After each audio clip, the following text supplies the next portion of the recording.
మీకన్నా తక్కువగా ఉన్న వాణ్ణి చూసి వెకిలి నవ్వు నవ్వడం, మీతో సమానమైన వాణ్ణి చూసి నిర్లక్ష్యం చేయడం, మీకన్నా పైనున్న వాణ్ణి చూసి అసూయతో ప్రవర్తించడం జీవితంలో అలవాటైపోతే వాడు రేపు పొద్దున్న ఎక్కడ ఏ స్థానంలో కూర్చోపెట్టండి, వాడు ఓ ఉద్యోగస్తుడిగా వెళ్ళాడనుకోండి, వాడితో సమాన ఉద్యోగుల్ని చూసి నిరాదరణ, పై వాళ్ళని చూసి వెకిలి భావన. ఏదో ప్రమోషన్ వచ్చింది కానండి, ఏదో చదువుకున్నానంటాడు, నాకన్నా గొప్పవాడు ఏంటండి అంటాడు. తనకన్నా కింద వాడిని చూస్తే అహంకారం, నిర్లక్ష్యంతో ప్రవర్తిస్తాడు.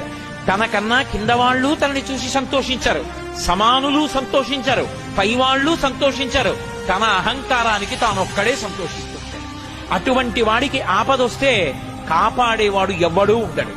అందుకే జీవితంలో సంస్కారమును పొందుట అన్న మాటకు అర్థం ఏమిటి అంటే, తనకన్నా పెద్దలు కనపడితే గౌరవించాలి, తనతో సమానులు కనపడితే ఆదరించాలి, తనకన్నా కింద వాళ్ళు కనపడితే పరమ ప్రేమతో కూడుకున్నటువంటి భావనతో వాళ్ళ యొక్క అభివృద్ధి కొరకు ఆలోచన చెయ్యగలగాలి.